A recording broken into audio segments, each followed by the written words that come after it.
Hi, everybody. Welcome to my How Do I series.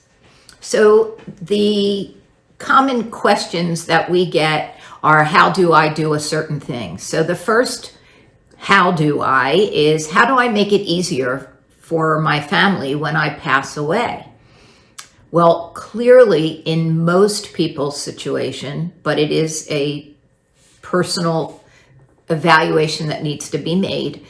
One of the ways that it can be simpler for your loved ones when you pass away is to have a trust, because a trust will avoid a lot of the unnecessary time, paperwork, and cost of having assets distributed to their loved ones.